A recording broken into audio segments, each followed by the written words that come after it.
You know, Russia's got their own COVID vaccine. Jimmy Fallon said they're telling people in Russia not to drink alcohol for almost 2 months after taking the Russian vaccine. Russians heard it and were like, we'll take our chances with the virus. Jimmy, again, you know it's serious because Russia does not even give that warning to pregnant women. And Trevor Noah, not drinking is going to cause a lot of problems because it means a lot of Russians are going to be seeing Russia sober for the first time. He then did a Russian accent. I'll do my own hack Russian accent. What is this? My home is frozen wasteland where top food is beets. What the hell is this place? I thought I lived in Caribbean. That was terrible. Rickey Gervais reports that Pickles the cat is super popular. His longtime companion, it's Jane Fallon, I think. Fallon said, okay, we have a decision. The full name of the cat is Pickalicious Fatkins the First. A fan commented, so handsome, and as for you, Ricky, Pickles is the greatest Ricky, ha, adorable duo. Ricky told Extra, I think animals are unconditionally perfect. I've never understood animal cruelty, and for me, it's what a platform is for, to use your voice for those who haven't got one. Good job by him. He has teamed up with Defense of Animals for their Fur Free Friday initiative. He does not hold back on his thoughts about fur wearing, saying, if you buy fur, then you buy cruelty.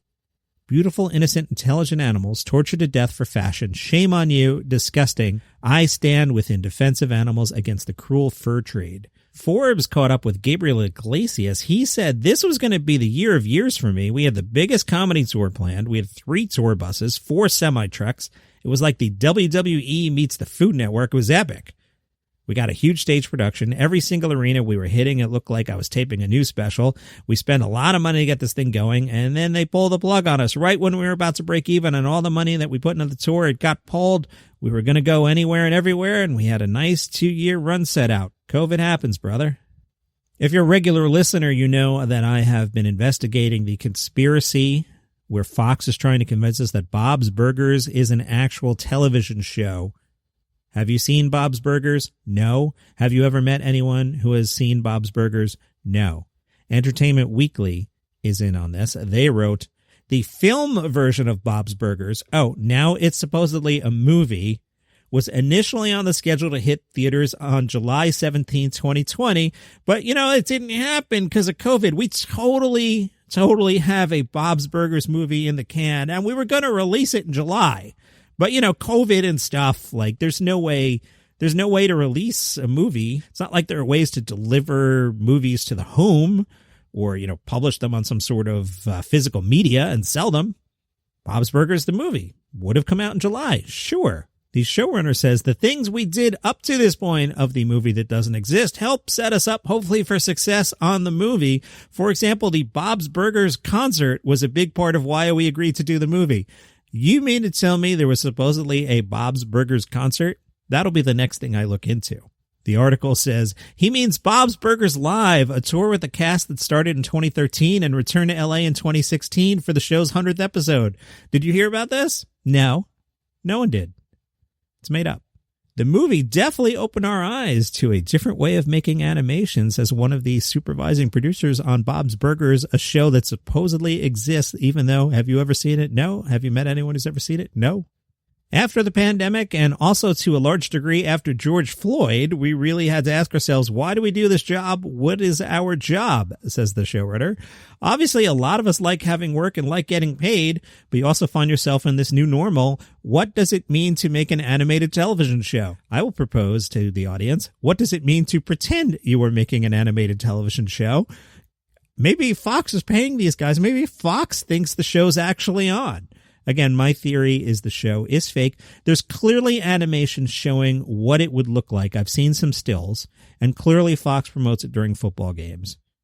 But have you ever seen Bob's Burgers? No. Have you ever met anyone who's seen Bob's Burgers? No. And you want me to believe there's 200 episodes of this thing and it's been on for 10 years? Yeah, okay. Digital Trends listed their best comedy podcasts. I didn't make the list this year, but probably next year I'll make it for sure. On their list, My Brother, and Me, they wrote, here's a comedy podcast for those who like comedy on the surreal and off-the-wall side of the spectrum. In My Brother, and Me, 3 brothers, Justin, Travis, and Griffin, field questions and concerns from listeners and give some of the funniest advice you'll ever hear on a podcast. Their thoughts on toilet comfort, Billy Joel cosplay, and gargoyles might not be the most appropriate, but they will make you laugh. I'm going to check that out. That won me over at Surreal. I mentioned before, I'm a little bored with the comedian standing in front of brick walls and doing the same food jokes for 15 years. You're just mad that he didn't call you back. It's serious. Hey, we digress. Why Won't You Date Me is on the list. They wrote dating is hard, but it can also be funny. That's the basic conceit of Why Won't You Date Me, in which comedian Nicole Byer invites a bevy of equally funny guests to explore the weird and wonderful world of dating and romance. Not for me. The Dollop. Do you find American history a little intimidating and overly somber?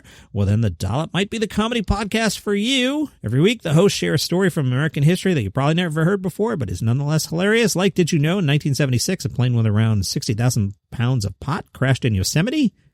I've checked that out. Not for me. A Very Fatal Murder, made by The Onion. It lampoons true crime podcasts. I've had it with the true crime podcast, so I don't need to make fun of one. How Did This Get Made?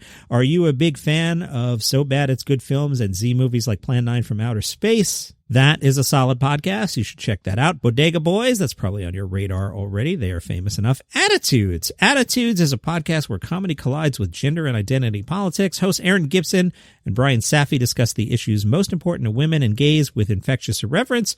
They may get a little too explicit for milder taste, but the hosts rightfully call out bigotry and sexism while keeping the laughs coming thick and fast. I am not familiar with that one. Mega is an improvised satire that follows the trials and tribulations of a staff at a fictional mega church. Mega is a comedy podcast that's equal parts bizarre, outlandish, and hilarious. I like this list because this list is different. This list isn't just, Mark Maron and Scrubs podcast.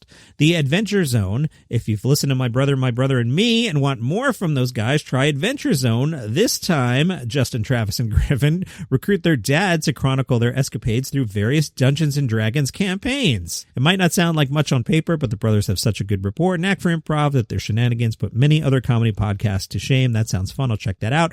Conan O'Brien Needs a Friend. It's Conan O'Brien. You know about this. Look, I just commented on this list wasn't obvious, and here we go. Conan O'Brien Needs a Friend, you know about that. Mark Maron, you know about that. Judge John Hodgman, that's been around, you know about that. How about the Duncan Trussell Family Hour, hosted by Duncan Trussell? Each week sees guests join the fun to chat about the kind of left-of-center topics that don't really get covered by any other podcasts. That's very generic. This means you'll have fun laughing about everything from philosophy and science to tattoos and the occult. Highly recommended if you like to think and learn while you laugh. All right. The Bugle. The Bugle is basically the Daily Show with Jon Stewart, or Last Week Tonight with John Oliver, but in podcast form. I think John Oliver, he used to co-host the thing way back. The Bugle's pretty good. Now, if you want to see what I'm into, you can go on Podchaser. You can follow my list. It's called Top Comedy Podcast for 2020, and I jump in here every now and then and update it. I started the list apparently on February 6th and updated it on November 27th because I'm looking at it right now. Here's what I have on there. Finding Desperado is what it's called, but I got into it when it was called Finding Drago. Finding Drago is Season 1. Finding Desperado is Season 2. I've not listened to Season 2 yet, but I want you to listen to Season 1. Finding Drago explores what happened to the character Drago after Rocky IV. I'm only showing you the tip of the iceberg here. There's a lot to it, including a book that may or may not exist, an author that may or may not exist. Finding Desperado, check that out. Whatever Happened to Pizza at McDonald's is amazing. I was very late on this, but apparently not too many people know about it. Check it out. Episode 1 is okay, and then once and only like 2 minutes long, but once you get to episode 2, you'll be like, I get it, and you'll just power the thing. The episodes are very short and you can fly through them. I usually listen to like 5 or 6 at a time when I'm in the mood. Whatever Happened to Pizza at McDonald's, strong thumbs up from me. The Tim Dillon Show. I'm always fearful to recommend the Tim Dillon Show because I feel like Tim is one of those comedians that's going to step on the landmine, and the landmine's going to go off in a big way, and I'm going to be standing here in my Tim Dillon Show t-shirt and be collateral damage. But I can tell you, I listen to it every Sunday. I hate when he has a guest on, but it was just Tim doing a monologue over the top, making fun of basically conservative talk radio. The Tim Dillon Show is a strong recommend for me. But again, once Tim steps on that landmine, I never heard of him, never met him, never said the show was good. Quick Snaps. Kostaki Economopoulos is comedian. Aaron Hodges is my friend. They mix comedy and football. Check that out. Hey, I have Daily Comedy News on the list. Are you familiar with that one? Pretty good. I think you'd like it. The Weekly Planet. 2 Aussie guys. I think they're comedians.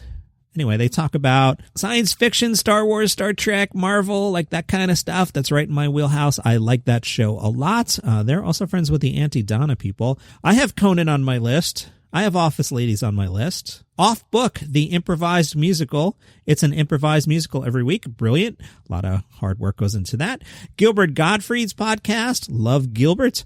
Gilbert is amazing. If you've never heard Gilbert's podcast, you could be like, yeah, so that's when, my entire family was killed. And he'll just be like, oh, and you were in Godfather 3. He doesn't listen to the answers at all. He's just got a list of questions, complete ADD. The co-host guy keeps it on track, but Gilbert's podcast is always entertaining. Scrubs podcast. I have that on the list. Love Zach. Like Donald. Donald gets a little hype, and I'm way behind on that.